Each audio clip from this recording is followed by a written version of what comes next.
C'est parfois bon de prendre la route, de partir, découvrir de nouvelles cultures, rencontrer des nouvelles personnes. C'est aussi en voyageant qu'on réalise certains phénomènes. Et c'est justement ce qui nous est arrivé. Partout dans le monde, les citoyens se battent contre des grands projets dévastateurs qui menacent leurs maisons, leurs villages, voire leur pays. Ils ont en commun d'avoir une zone à défendre, une ZAD, comme celle de Notre-Dame-des-Landes en France par exemple. Cette cause commune nous a interpellés. On a voulu découvrir quelques-unes de ces ZAD. À bord de notre cher camion, Palinkuska, nous avons pris la route des zones à défendre.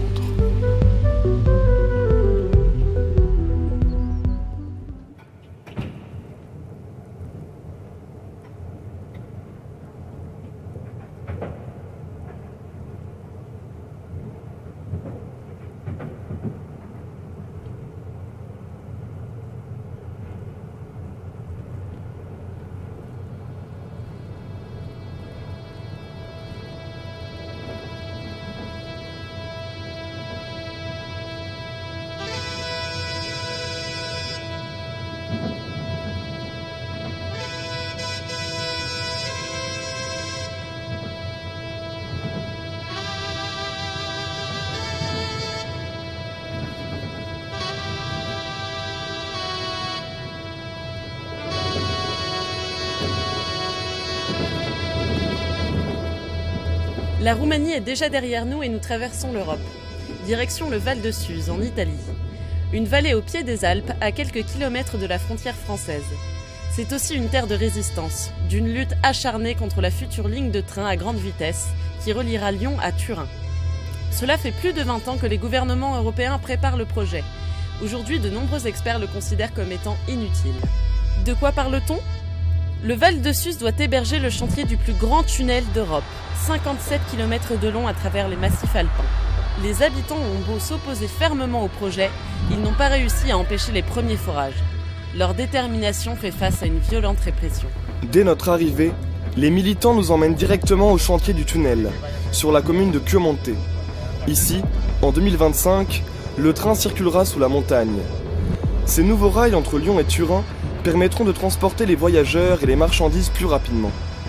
Le but est également de réduire le trafic sur les axes déjà existants. Mais selon les opposants, ce projet de 24 milliards d'euros est surtout une absurdité. Par exemple, 3 millions de tonnes de marchandises transitent chaque année sur la ligne ferroviaire déjà existante. Pourtant, sa capacité est 5 fois plus élevée.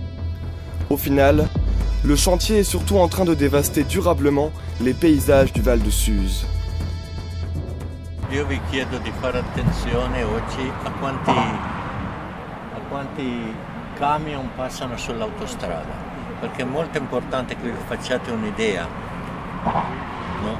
Voi personale, se c'è tanto traffico di merci, perché è quello che passa dal traforo del Frejus per andare in Francia. Poi più tardi vi dirò le cifre dei camion che passano. Guardate, fatevene un'idea della frequentazione dei camion su questa autostrada, di un giorno lavorativo normale, l'ultimo giorno della settimana in cui il traffico dovrebbe essere più intenso.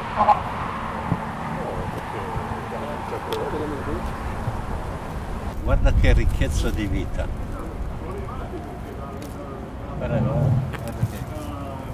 che bellezza con questi suoi semi. La grande opera è questa. Questa è la grande opera che noi abbiamo solo da secondare e mandare avanti. Non è il cemento, La grande opera è qui. Il nostro futuro è nel silenzio di una pianta che cresce, non nel fragore di un cantiere che cementifica e distrugge la vita.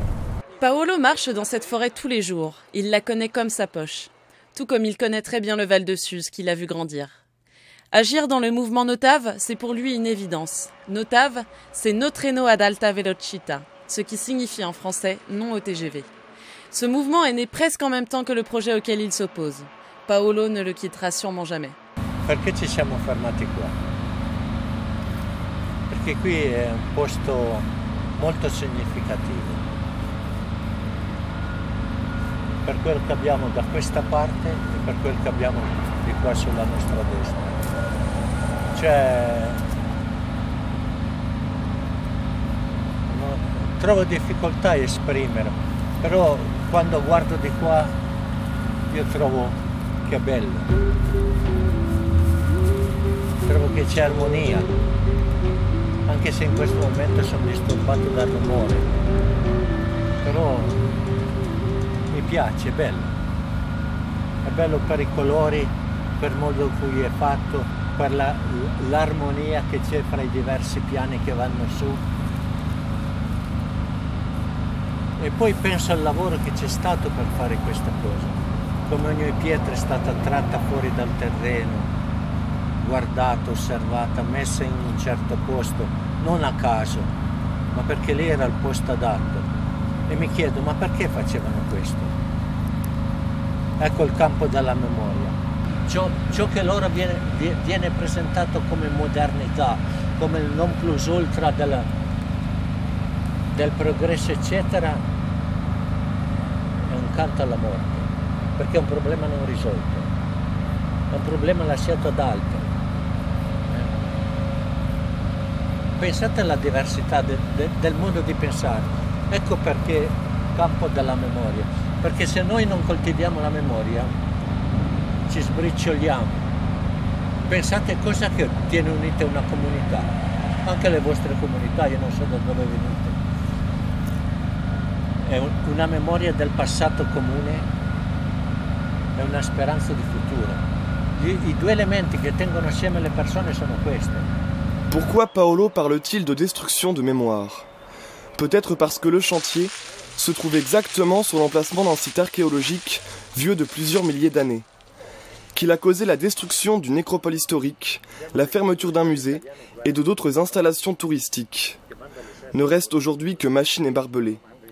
Ce lieu abrite pourtant les premières traces de vie humaine dans les Alpes. Mais l'impact du projet ne se limite pas à ces destructions. Pour couronner le tout, le creusement du tunnel risque de libérer des fibres d'amiante dans l'air qui pourront atteindre les habitants de la vallée. Mais la menace la plus directe, c'est la militarisation de la zone.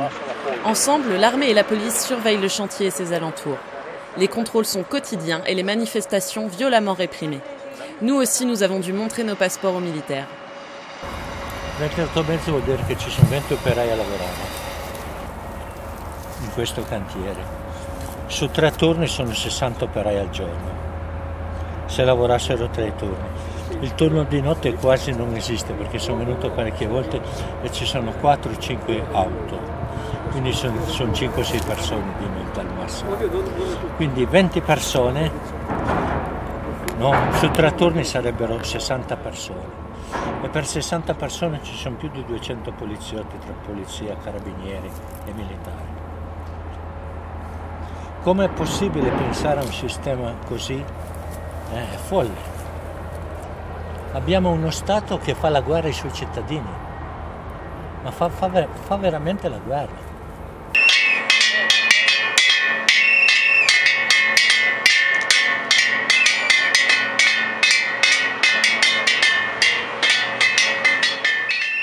Les militants notables ont l'habitude de se poser ici, sur cette partie de la colline.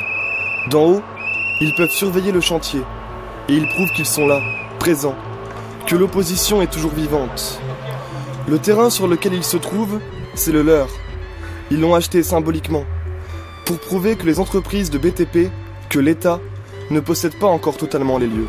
Et Eugenio est un militant déterminé. Lui non plus n'est pas prêt à quitter le mouvement Notave. Malgré la répression, malgré les faibles chances de stopper le projet, il continuera à se battre. È importante venire qui, attorno al cantiere, come forma di testimonianza del dissenso. Cioè, la mia presenza in qualche modo dice che io sono contrario a quest'opera. Allora basta la presenza fisica della persona per annunciare a tutti quelli che mi vedono, alla polizia che mi identifica, agli stessi operai che mi possono osservare, che c'è qualcuno che non è d'accordo con questo progetto. Noi non perdiamo la speranza. In ogni caso, da un certo punto di vista, delle vittorie le abbiamo già anche ottenute, e sono quelle della nascita di questo movimento, di questi nuovi rapporti tra le persone, di questo modo di ragionare più fine, andare a leggere anche altre notizie riguardo altri problemi con un occhio più attento, a non credere a tutto quello che i giornali raccontano. E poi in ogni caso, a livello di opere di questo tipo, anche nel resto d'Italia, direi anche da altre parti del mondo, adesso vanno più cauti a partire con queste opere. A livello anche giuridico, in qualche modo, le stesse imprese tentano, poi bisogna verificare se è vero o se è finzione. In ogni caso sono costrette ad interloquire con la popolazione locale, cosa che qui non è stata fatta, non è avvenuta, e quindi da questo punto di vista loro stessi si sono accorti degli errori che hanno fatto. E poi abbiamo in qualche modo aiutato a maturare questa sensibilità di difesa del territorio, perché come esiste questa lotta in Valle di Susa, ce ne sono tantissime sparse in Italia e nel resto del mondo, tantissime altre realtà di lotta, magari anche più piccole, che però non conosciamo perché ovviamente nessun media ne parla, perché l'opinione pubblica non deve sapere che ci sono delle persone che protestano. E quindi in qualche modo diamo anche speranza a tutte queste altre realtà e quindi il nostro continuare a venire qui e a denunciare questa opera serve anche per questo. Al di là dell'obiettivo finale, comunque quello che stiamo facendo è un lavoro che porterà dei buoni risultati. On part du chantier et on suit les militants, à la découverte de leur univers. Une soirée pâte est justement organisée à Venaos, un village juste à côté. Les notables ont l'habitude de se retrouver ici, dans ce qu'ils appellent le présidio. Les présidis, ce sont ces cabanes collectives construites un peu partout dans la vallée. À chaque fois qu'un tunnel d'exploration devait être creusé, un présidio était directement construit au même endroit pour empêcher les forages. Et les foreuses finissaient par être déplacées.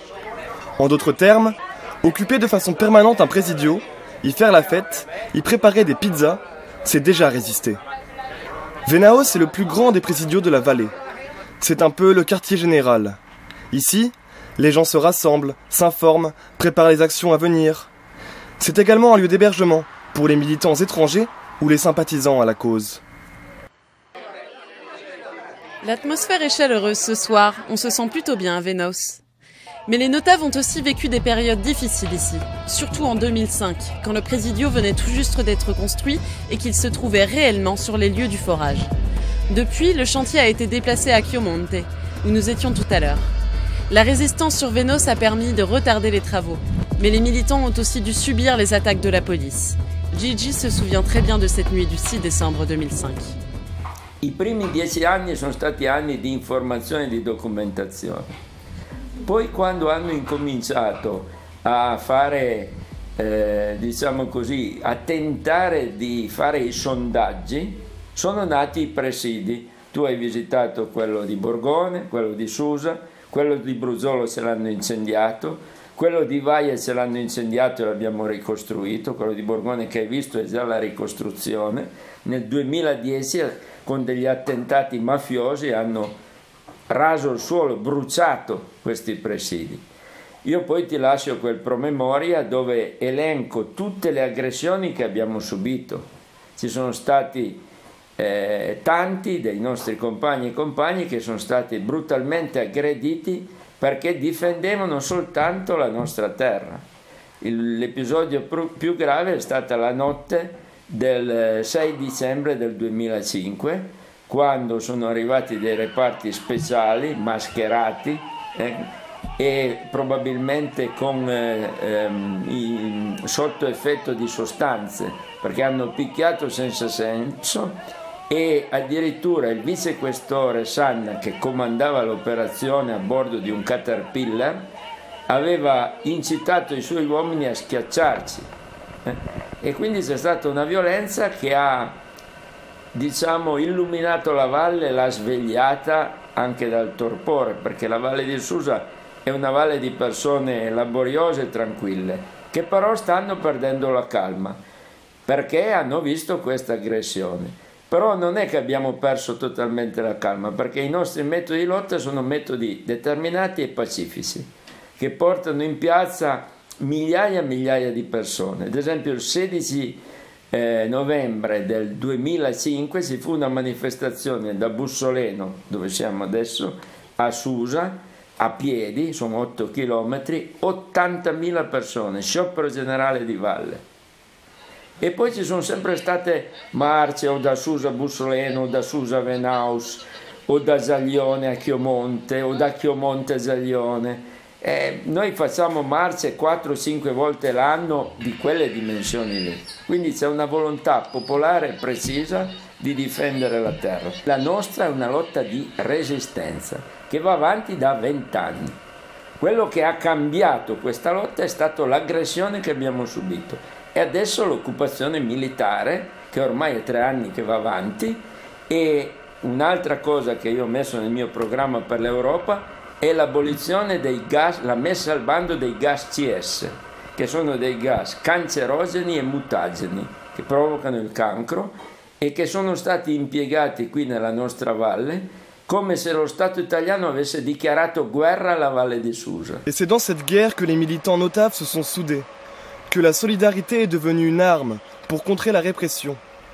Les interventions violentes des forces de l'ordre ont aussi interpellé l'opinion. Mateusz, un anthropologue polonais qui s'est installé dans le Val de Suse, étudie le mouvement notable depuis plusieurs mois. Pour lui, pas de doute, l'année 2005 fut un tournant majeur.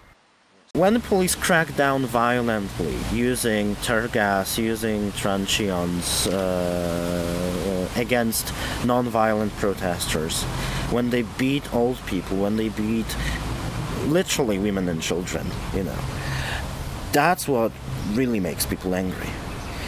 And it seems to me that when mass violence first occurred in this valley in 2005, that was the moment that really changed things a lot and made the movement probably unstoppable. That was probably the irreversible moment because that really triggered rage in a lot of people in the valley, but not only in the valley, also in Turin and also across Italy. People complain a lot, about things like going back home or going to the cemetery to lay flowers on the grave of your grandfather, right? And then being stopped by police 3 times on the short walk between your home and the cemetery for documents, and the police being rude, or checking children's backpacks on their way to school and things like that. These things, people are telling me that these things happened, for instance, in 2005, and that was what really made people angry. Il primo atto di violenza è stato fatto da chi è venuto qui e ha installato il cantiere con la forza militare, e quindi questo è comunque un atto di violenza. Non hanno raggiunto un accordo con le popolazioni, quindi la politica ha fallito e hanno pensato che la loro unica strada era quella di manganellare le persone per farle allontanare dal presidio sul quale vivevano, stavano, per difendere il loro territorio, oppure lanciare dei gas lacrimogeni che sono pericolosi per la salute, per allontanare comunque queste persone. Allora questo gesto è sicuramente un gesto antidemocratico e soprattutto violento. E allora io che rifiuto i metodi di lotta violenta, denuncio questa prima forma di violenza da parte dello Stato e del governo che ha deciso di venire ad installare questo cantiere con questa modalità. Cette violence répétée a fini par installer un climat de peur dans la vallée. La répression est une chose, mais il y a des violences encore plus imprévisibles. Les présidis sont parfois brûlés pendant la nuit. Des militants retrouvent leur voiture avec les pneus crevés. Les forces de l'ordre? Des habitants qui soutiennent le projet ferroviaire? Les notaves soupçonnent surtout la mafia italienne, car elle aussi aurait des intérêts économiques dans cette histoire. Ci sono state anche dei danni a delle automobili che magari avevano l'adesivo notavo. Magari qualcuno aveva parcheggiato l'auto perché c'era un'assemblea una sera, è uscito dall'assemblea e si è trovato le gomme tagliate. Oppure le auto rigate. Sì, ci sono stati episodi di questo tipo. Per cui evidentemente qualcuno in qualche modo voleva recare danno ai Notav. L'incendio dei presidi, questa è una cosa molto grave, sicuramente lì bisognerebbe indagare più a fondo. Purtroppo subito la procura aveva messo i sigilli ai residui del presidio incendiato, però poi le indagini non hanno portato a nessun risultato e quindi rimane il punto interrogativo: chi ha incendiato i presidi? La mafia? Qualcuno collegato contro i Notav perché in qualche modo ostacolano questo cantiere? Non esiste una risposta. Certo è che comunque è un atto, è stato un incendio doloso provocato da qualcuno. Sono stati incendiati ben 3 presidi, quello di Bruzzolo, Borgone e Vaio. Quello il presidio di Borgone et di Valle sono stati ricostruiti immediatamente. Nous continuons notre tour de la vallée un peu déstabilisée. L'ambiance dans le Val de Suse est particulière. Quand on demande, la majorité des habitants semble être opposée au projet, et même en dehors du cercle militant. Malgré ça, les travaux n'ont pas reculé, et la zone est complètement militarisée. Ici, on force les citoyens à accepter, à se taire. Et pourtant, ils ne se taisent pas. Le mouvement Notav est toujours très actif. Il rassemble de nombreux habitants et il leur permet d'apprendre à se connaître. Nous avons maintenant rendez-vous avec Lisa, à côté d'un autre présidio. Cette militante canadienne vit maintenant en Italie et fait partie du comité international de Notav. Polyglotte, elle écrit des articles sur le mouvement en plusieurs langues, participe à des conférences. C'est en partie la militarisation de la vallée qui l'a poussée à s'engager. I started becoming involved because in 2005 in Vanals, I think you probably went to the Presidio there, at that time it was like being in a military state. You had to pass checkpoints everywhere you went, and I would, just because I was so angry about this lack of freedom of movement, I would drive around and go through just to bug them, because I just couldn't believe that to go visit my husband's aunt, I had to show my ID.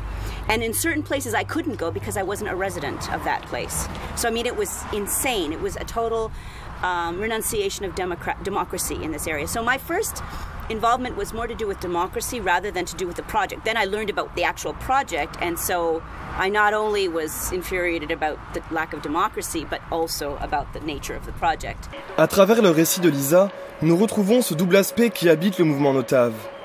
Il est porteur d'espoir, mais en faire partie, c'est aussi s'exposer au danger, à la répression, voire même y exposer ses proches. Lisa a parfois peur pour sa vie de famille, pour ses enfants. You're always asking yourself if you're doing the right thing. How much information should they have? How much should they know? How much should they see?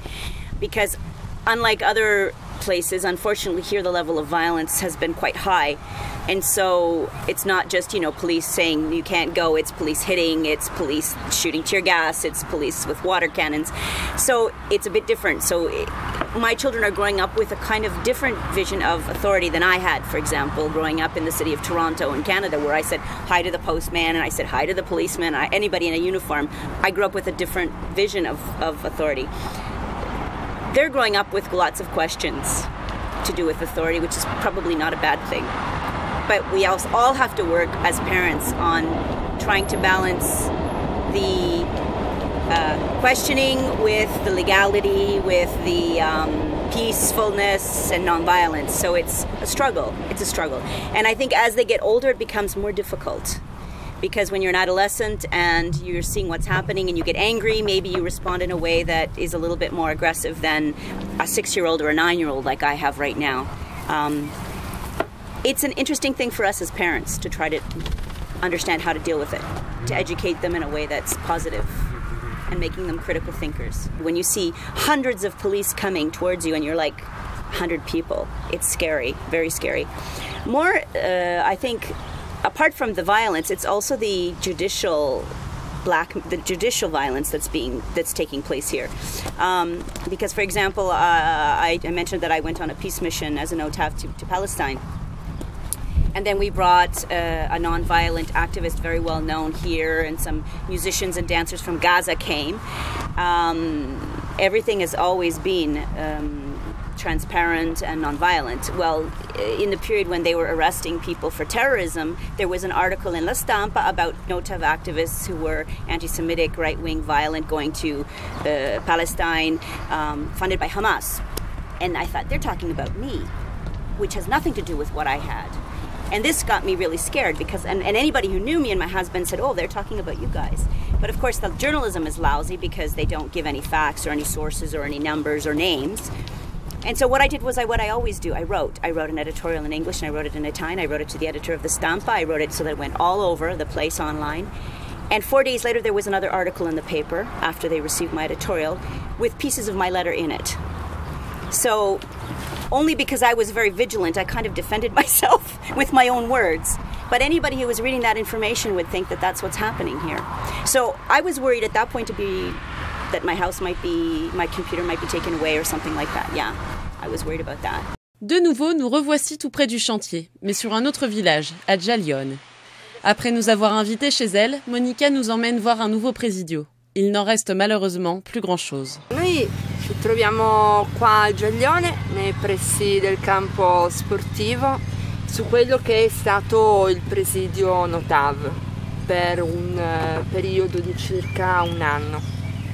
Questo presidio era nato perché con l'apertura del cantiere in Clarea, che si trova proseguendo la strada qualche chilometro più in là, avevamo ritenuto opportuno informare in maniera seria e determinata la popolazione di Giaglione dei pericoli e delle criticità che avrebbe comportato l'apertura del cantiere stesso.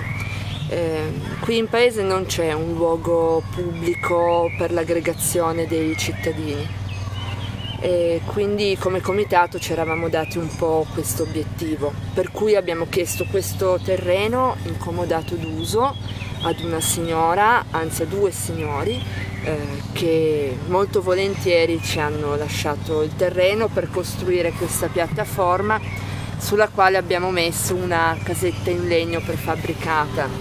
A un certo punto però è arrivata una lettera da parte dell'amministrazione che diceva che non avevamo i permessi per costruire questo presidio e insomma tra una velata minaccia e l'altra abbiamo dovuto togliere la casetta ed è rimasta questa piattaforma. Ce sort n'est heureusement pas réservé à tous les présidis.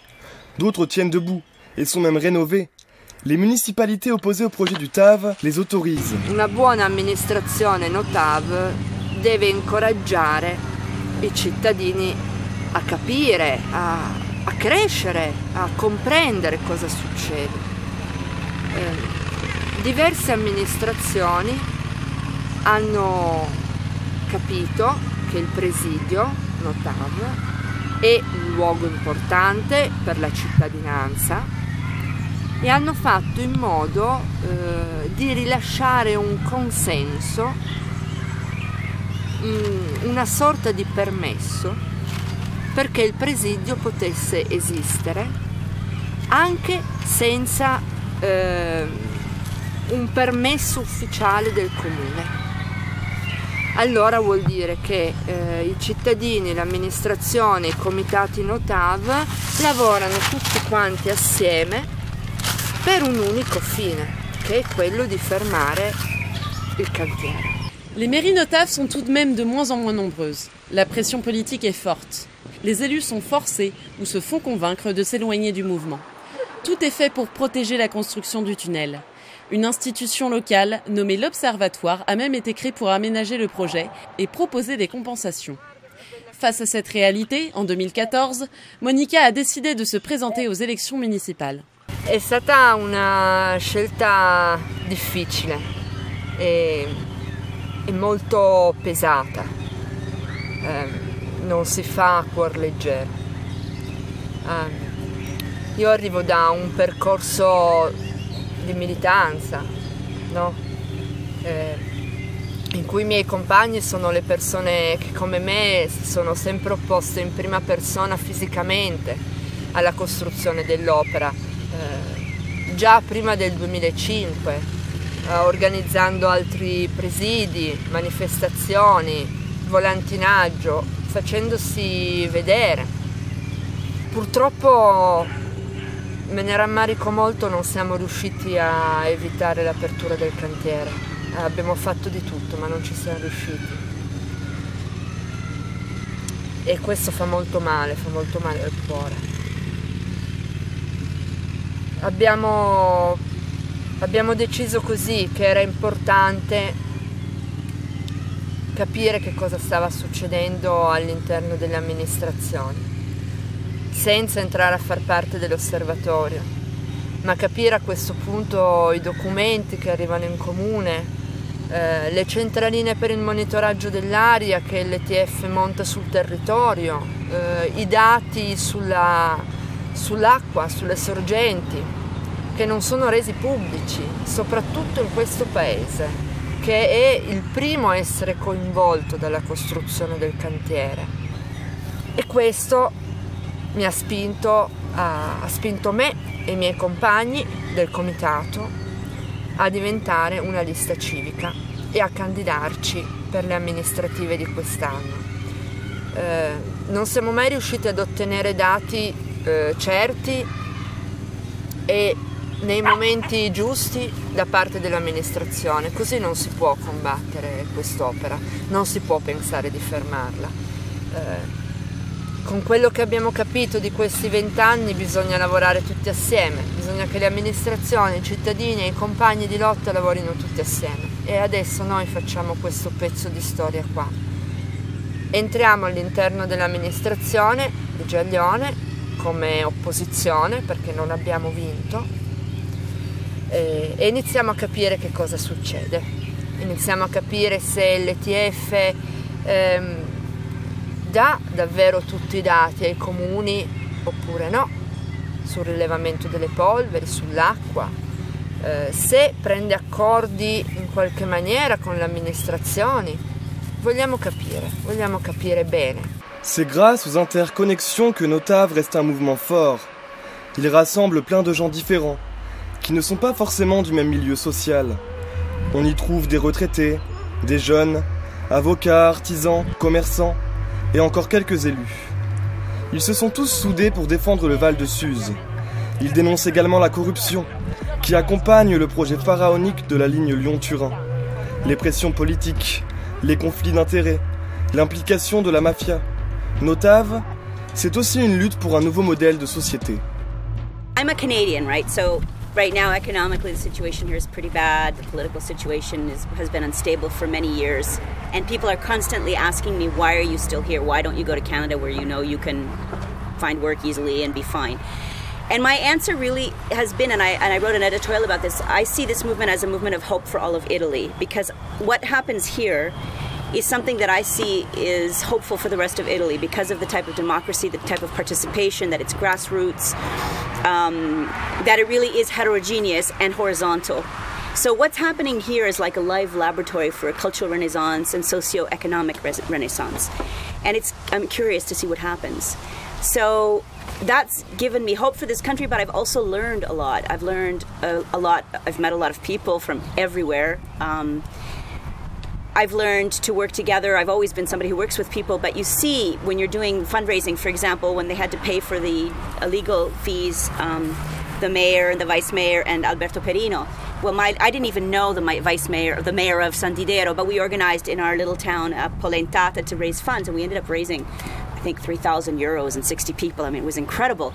And I met for the first time the mayor, whom we were raising the money for. And I thought, you know, I don't care if I know her, I don't know her. We're all doing it, whether we know her or not. And she was so surprised because she'd never met me. She didn't know who I was, and yet we were doing this. So it creates a kind of a solidarity, and it's really a beautiful thing to see, you know, how people who don't even, you know each other will help each other because we have a common idea of what the world should be like, I guess. Cerchiamo di camminare ogni giorno passo per passo senza andare a scontrarci al nostro interno, ma condividendo più cose possibili. Io ti sto facendo un discorso veramente molto di pace, di amore, no? Non è così semplice. Lo stesso coordinamento dei comitati, ad esempio, no? Che è il nostro organo politico, perché quello è proprio un organo politico nostro, dove vengono prese le decisioni. dove si decide come relazionarsi alla politica, quella con la P maiuscola, allo Stato. E alle volte ci sono delle discussioni interminabili, no? Ma alla fine riusciamo sempre a uscirne con un documento condiviso da tutti. Incredibile. In alcune realtà sono sicura che questo non avviene. Forse abbiamo imparato un po' tutti a conoscerci e a rispettarci per le nostre diversità. In fin dei conti, già questo è una maniera di creare una società altra, quello a cui aspiriamo tutti, ognuno con le proprie differenze. Io, ma come molti, benché da 2 giorni sia consigliere comunale, non credo in questo Stato. Anzi, alle volte mi fa davvero schifo questo Stato, questa democrazia che viene chiamata così. Cos'è? È una dittatura. E siamo in molti a pensarla in questa maniera.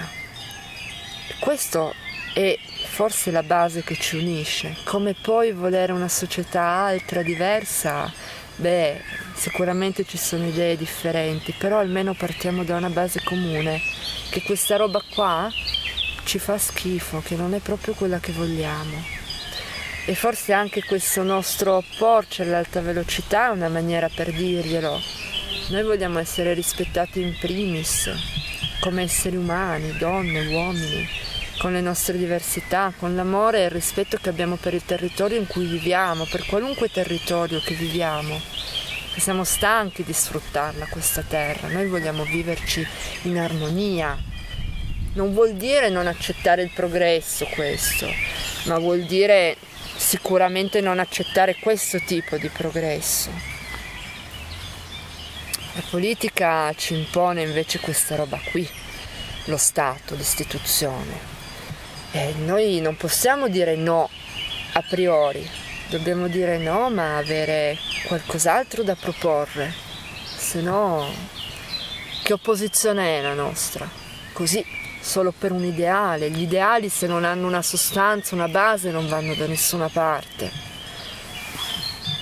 Non è lo Stato che avremmo voluto quello che stiamo vedendo oggi, sicuramente. La lotta è un sacrificio importante per me, per la mia famiglia, mia moglie e mio figlio soprattutto, che sta subendo dei processi ingiusti per una causa sacrosanta.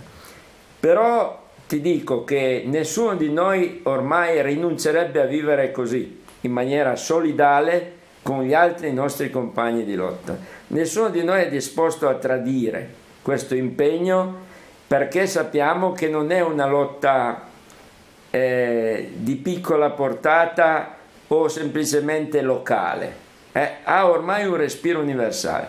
Noi siamo entrati ormai in questa dimensione e quindi la cosa bella anche è che ogni ingiustizia che avviene, non solo in Francia o in Grecia o in Inghilterra o in Ucraina, ci dà fastidio, perché noi non sopportiamo più l'ingiustizia.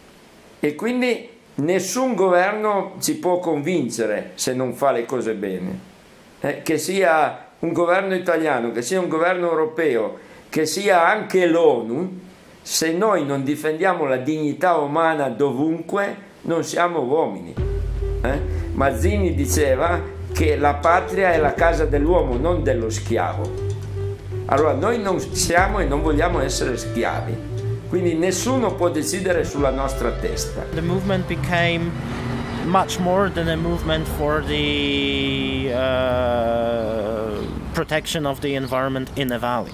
The movement became a struggle against a certain model of a certain politics of grand public works in Italy, all that discourse of those illicit connections between the government and the construction companies and economic groups and organized crime. The train is still a symbol of all of that. The train has become a symbol of all that,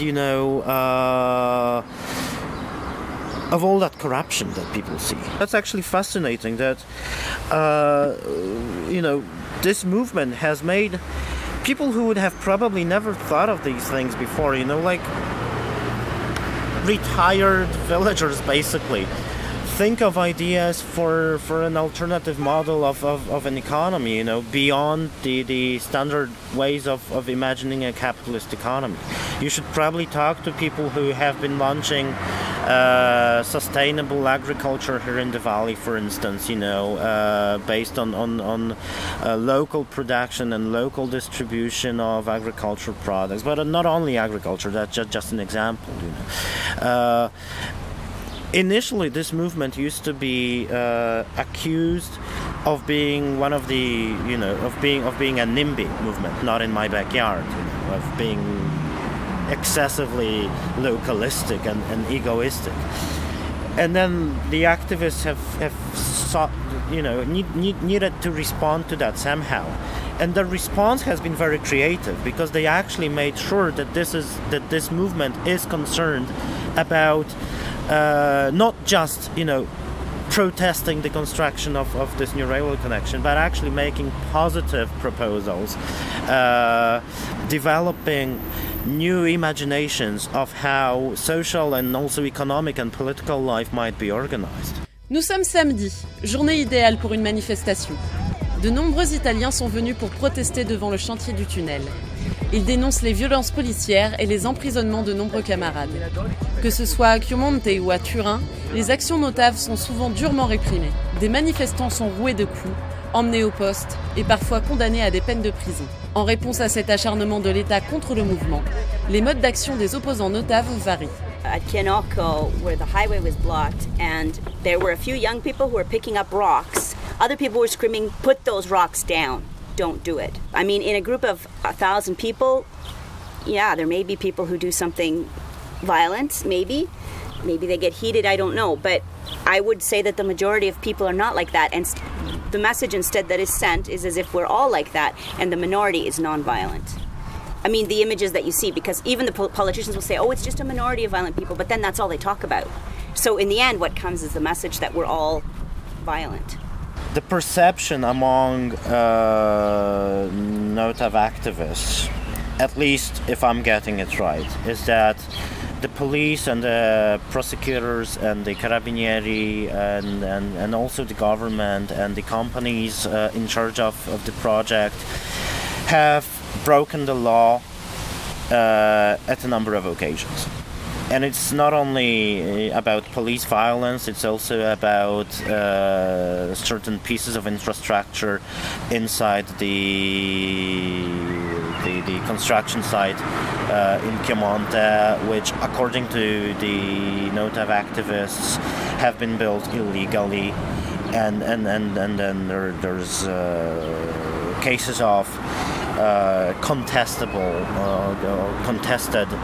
expropriations, you know, and the choice on the part of the Notav movement is to stay non-violent and stay within the limits of the law, right? But then, of course, you know, the movement is extremely heterogeneous, and there's a lot of different people inside. So nobody can tell that there are no people who call themselves Notav, who think of themselves as part of the movement, but they independently decide to do this or that. That, you know, you can never exclude that possibility. Also because the movement does not have a centralized structure. It's not like there's a leadership that makes decisions and then, you know, well, the entire movement does what they are told. But on the whole, I must say very clearly that the movement prefers to and decides to stay non-violent and stay within the limits of the law.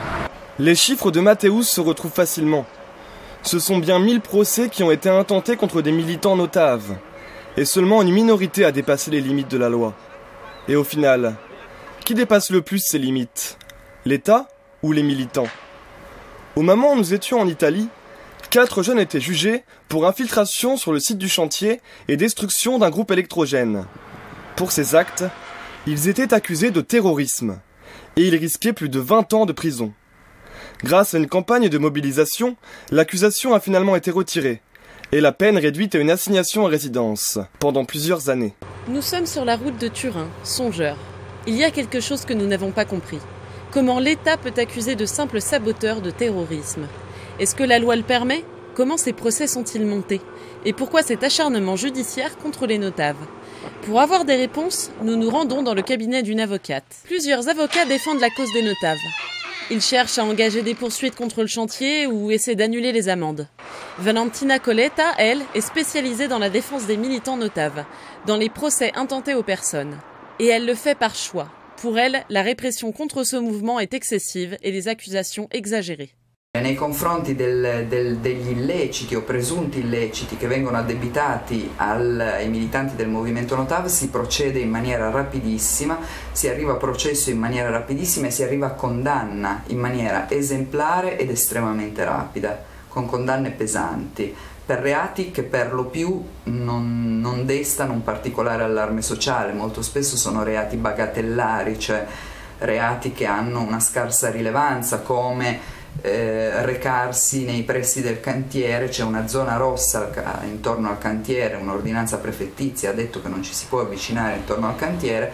Nel corso di alcune manifestazioni alcuni militanti in maniera del tutto simbolica violano questa zona rossa e anche su quello scattano dei procedimenti penali che nell'ordinarietà del processo penale richiederebbero anni prima di arrivare a giudizio. A Torino invece ci si arriva nell'arco di pochissimi mesi e vengono comminate condanne pesanti per reati, ripeto, che sono estremamente lievi, leggeri.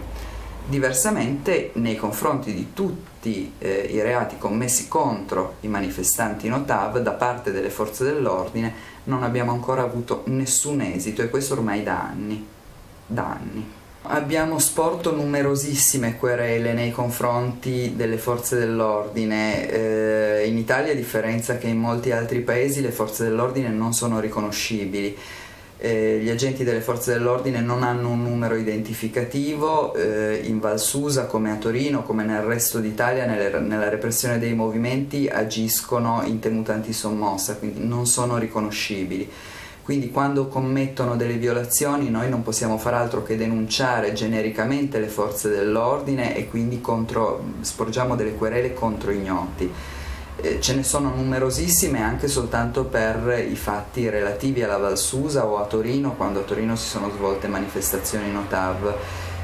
Sono tutti procedimenti che hanno una velocità e una corsia del tutto differente rispetto a quelle che vedono invece imputati e indagati il movimento Notav, gli aderenti al movimento Notav, e sono procedimenti che ad oggi almeno non ci hanno portato alcun risultato. Il movimento Notav, che è un movimento attivo da più di 20 anni sul territorio della Val Susa e sul territorio piemontese e ormai italiano, per lunghi anni è stato semplicemente ignorato, è stato ignorato dai media, è stato ignorato dalla politica, e questo era l'atteggiamento che è stato tenuto per quasi 20 anni nei confronti del movimento. Quando il movimento ha cominciato a farsi più ampio, a raccogliere consensi al di fuori dei confini tutto sommato ristretti della Val Susa, si è creato un allarme, e a questo punto la reazione è stata una reazione repressiva. È stata una reazione repressiva dettata da esigenze di carattere evidentemente politico, che è sfociata poi con la contestazione del reato di terrorismo. Questi 4 ragazzi vengono in maniera del tutto paradossale accusati di terrorismo su un assunto.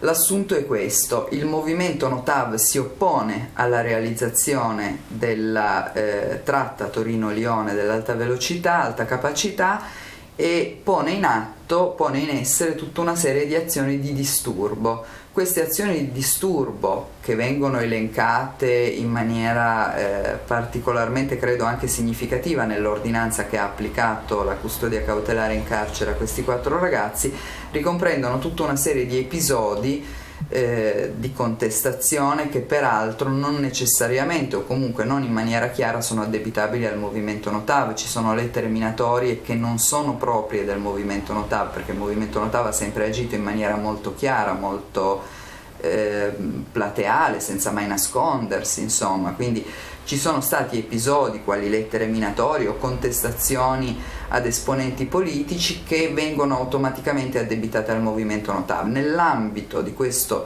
ampio contesto si sostiene che quel gesto, che era un gesto di sabotaggio e che quindi, ripeto, come tale dovrebbe essere eventualmente perseguito, pone l'Italia in una posizione di difficoltà e di discredito nei confronti dell'intera collettività europea, nei confronti dell'Unione Europea, con la quale avrebbe stipulato dei trattati volti ovviamente alla realizzazione della Torino-Lione.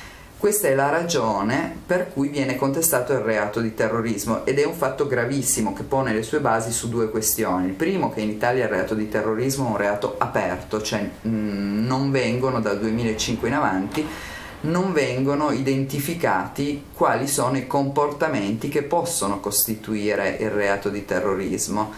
Viene detto genericamente che sono attentati contro l'incolumità delle persone o delle cose, o contro l'integrità delle cose, che possono arrecare discredito all'immagine dell'Italia nei confronti di paesi terzi. E in questo modo evidentemente è perseguibile qualunque cosa. Le manifestazioni a livello studentesco, o anche non soltanto a livello studentesco, contro la riforma Gelmini, che erano evidentemente volte a una modifica della struttura delle norme che regolano il diritto allo studio. Bene, anche in questo caso sono state manifestazioni che hanno avuto un riscontro anche all'estero e che evidentemente erano volte alla modifica di una normativa. Sono due dei pilastri su cui si fonda, per esempio, appunto il reato di terrorismo, per cui costringere l'Italia a modificare qualcosa e con delle manifestazioni che possano avere un eco mediatico anche all'estero, e quindi gettare discredito sulla capacità e sulla stabilità governativa dell'Italia, sono ipotesi che possono facilmente ricondurre al reato di terrorismo, ovviamente con limitazioni gravissime per quelli che sono diritti costituzionali, la libertà di manifestazione, di espressione del proprio pensiero. En d'autres termes, les militants Notav sont victimes de procès politiques. Ce phénomène en dit long sur la tolérance de l'État italien. Il est bientôt temps de quitter l'Italie. Avant de passer la frontière, on vient dire au revoir au Val de Suse. On est chanceux. On dirait que l'ambiance est à la fête ce soir. Presque tous les militants qu'on a rencontrés sont là, et tous semblent avoir la pêche. Cette soirée est organisée en l'honneur de Marta. Ce qui est arrivé à cette militante contraste avec l'ambiance de la soirée. Elle s'est fait tabasser par les flics lors d'une manifestation. Elle est en ce moment en plein combat judiciaire. La notte tra il 19 e il 20 di luglio io mi trovavo in Val Clarea insieme a altre centinaia di persone. La polizia è uscita dalle reti del cantiere, hanno caricato su un sentiero di montagna largo 2 metri, è stata una carica che è arrivata di fronte e poi ho scoperto il giorno dopo anche alle spalle. Io ho cercato di arrampicarmi sulla montagna, non ci sono riuscita, mi hanno manganellato alle spalle, mi hanno tirata in terra, sono stata picchiata, ho preso calci, ho preso manganellate, poi mi hanno tirata su, in quel momento mi hanno iniziato a toccare nelle parti intime, poi portandomi verso l'area del cantiere dove già si trovavano gli altifermati, un poliziotto mi è venuto incontro mentre ero trasportata da altri 2 agenti e mi ha tirato una manganellata che mi ha rotto il labbro. Una volta giunta dentro il cantiere sono stata insultata da una donna. Io pensavo, una volta vista la donna, pensavo di essere più tranquilla, che non mi sarebbe accaduto più niente, invece lei mi ha sputato, mi ha detto che ero una puttana e che con la bocca ridotta in quel modo non avrei mai più fatto la puttana. E poi sono passate tante ore, io chiedevo un medico, il medico non arrivava, a un certo punto è arrivato un medico della polizia che ha detto che dovevano condurmi al pronto soccorso.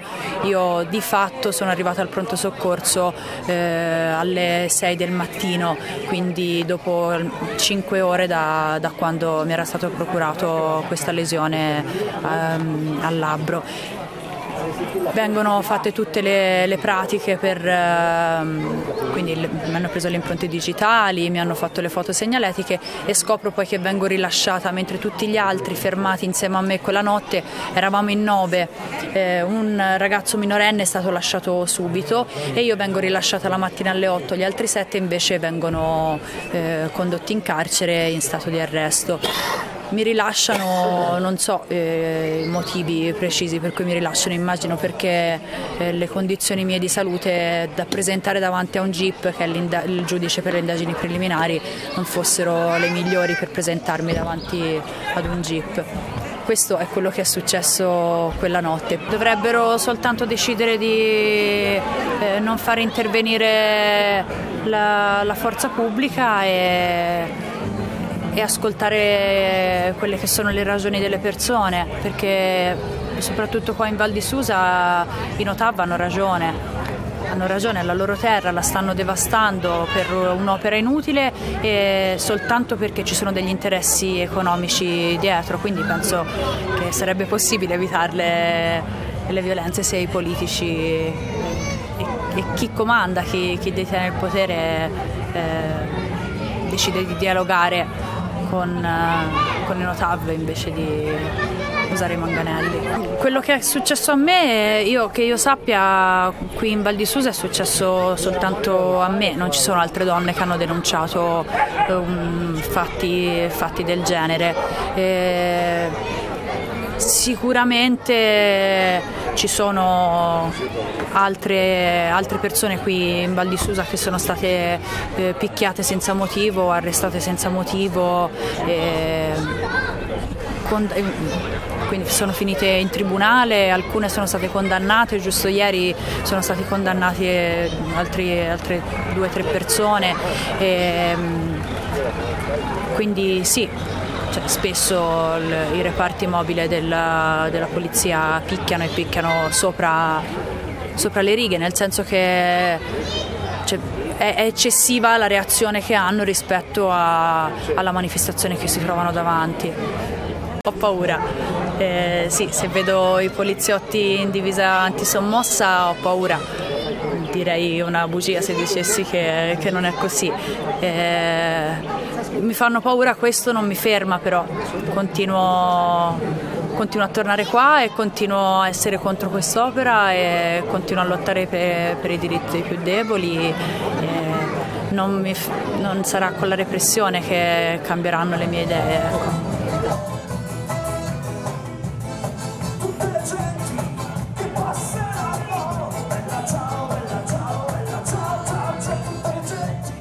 Parce qu'au fond, s'ils dialoguaient, ils comprendraient peut-être mieux les Notav. Peut-être que les gens ici veulent simplement vivre en paix, se mélanger, discuter, s'amuser, sans avoir à se préoccuper de chantiers pharaoniques ou de contrôles militaires. Peut-être qu'ils désirent juste que le Val de Suse reste le Val de Suse, tout simplement.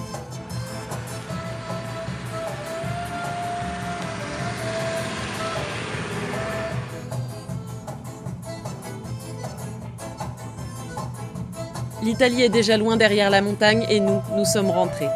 Mais ça ne signifie pas que notre expédition est terminée, loin de là. Notre pays grouille lui aussi de mouvements alternatifs et de militants. Et puisque cette future ligne de train passe entre Lyon et Turin, il y a donc sûrement des opposants en France aussi. Celui qu'on connaît, nous, habite en Isère. Nous voici dans le petit village de Chimelin. François Cabanel est un militant du mouvement Notav français. Un mouvement dont on n'entend pas trop parler finalement. Est-il aussi important que celui en Italie ? Alors, comme vous avez pu voir, pas du tout. Mais bon, on explique ça, moi. C'est vrai que tous les journalistes posent la question comment c'est possible qu'en Italie, il y ait une telle prise de conscience et qu'en France, ce soit si compliqué à faire comprendre aux gens le danger de ce projet. Alors, je pense... Alors ça, c'est mon analyse, hein, mais elle n'est peut-être pas Peut-être qu'on n'a pas fait du bon boulot, qu'on n'a pas été assez compétent, on a fait des manifs, on a été 2-3 000, mais ça n'a rien à voir avec les 60 000 ou 80 000 personnes qu'il y a en Italie, quoi. Bon, on est petits bras, c'est vrai. Et pourtant, le danger est le même. Par contre, quand on a appris leur existence, on est allé les voir. Ils sont venus ici à Chimilin plusieurs fois, on a monté une coordination franco-italienne, donc on se rencontre, on échange. Et on essaye de comprendre aussi pourquoi ici en France. Mais quand ils ont su qu'il y avait quelques Français qui étaient mobilisés contre le projet, ils tombaient des nues parce qu'on leur avait dit en France tout le monde veut le projet, il n'y a pas d'opposition. Donc il y avait déjà c'était un bon point. Alors en Italie, pourquoi il y a cette mobilisation si forte? D'abord le Val de Suse, comme vous avez vu, il est étroit par endroits de 800 mètres. Ils ont, dans ces 800 mètres, ils ont un fleuve, une autoroute, une voie ferrée, une ligne haute tension, des routes, et ils disent, même si avec de la bonne volonté, il est impossible pour nous d'accepter une nouvelle voie. Ça voudrait dire la disparition, surtout qu'il est encaissé et tout, alors qu'ici, bien sûr, il y a des endroits, des secteurs où c'est assez étroit, mais là c'est quand même de la plaine, des terrains agricoles, c'est plus du bocage, comme vous avez pu voir, donc c'est difficile. En même temps, il y a les politiques qui ne savent pas trop de quel bord se placer. Il y a beaucoup d'affaires d'argent. Donc, il y a des politiques qu'on a fait taire. On ne les a pas menacés directement, mais ils ont très bien compris que s'ils s'opposaient, ils ne verraient plus leur salle des fêtes, leur subvention, ils pourraient faire une croix dessus. Enfin, des choses de ce genre, quoi. Donc, ça a été avec la population qu'on a commencé à travailler. Et comme on a compris qu'on n'avait pas le nombre, on s'est dit on va faire sur la stratégie. Les travaux de la ligne côté français vont commencer sérieusement cette année. Comme en Italie, les impacts du chantier ne sont pas négligeables. Le problème de l'amiante en Italie est remplacé en France par celui de l'uranium et de l'amiante. Des tunnels seront creusés à travers le massif de la Chartreuse et de celui de Beldonne. Les paysages de Savoie seront donc affectés. Et en ce qui concerne le coût du projet, l'État français déboursera lui aussi des milliards d'euros d'argent public. Cerise sur le gâteau, la dite ligne de Lyon-Turin ne passera même pas à Lyon. Il n'y a pas beaucoup de Français qui le savent. Ils s'arrêtent à 30 km de Lyon, à Saint-Exupéry, et ils repartent sur Paris. Donc pour les Lyonnais qui voudraient prendre le Lyon-Turin, il faudrait qu'ils fassent 30 km en voiture. Ça déjà, ils ne le savaient pas. Donc nous, on a obtenu l'autorisation du préfet de faire cette rencontre avec les Lyonnais. Et ils nous ont proposé plusieurs lieux, et on a retenu la gare des Brotteaux. Il y a une grande place, bon. On prévient les notables qui disent ok, on vient avec vous, on fait la fête avec vous et informer les Lyonnais. Bon. Mais une fois que tous on a été là, on était un millier, alors que c'était autorisé, qu'on avait même notre demande de rencontrer François Hollande qui était venu à Lyon avait été acceptée pour qu'on lui donne des documents prouvant que ce projet n'était pas bon. Et qu'est-ce qui se passe? Une fois qu'on a tous été sur la place, les forces de police ont encadré avec des barrières de béton, des barbelés, des grillages, toute la place. On a été prisonniers, pris au piège, et de la provocation, parce qu'ils voulaient qu'évidemment de l'autre côté ça nous énerve, et puis que ça commence pour voir. Et ils étaient au moins aussi nombreux que nous de l'autre côté. Si le mouvement Notave est autant réprimé, c'est sûrement qu'il est considéré comme dangereux par les États. Rien ne doit entraver la construction de la ligne à grande vitesse, même si son utilité est aujourd'hui remise en cause. En Italie, les opposants ont aujourd'hui peu de chances de stopper les travaux. Mais en France, l'espoir réside toujours. On dirait bien qu'encore une fois, il nous faut reprendre la route. C'est dommage, pas de frontières à traverser cette fois-ci. Notre future destination, le plateau du Larzac.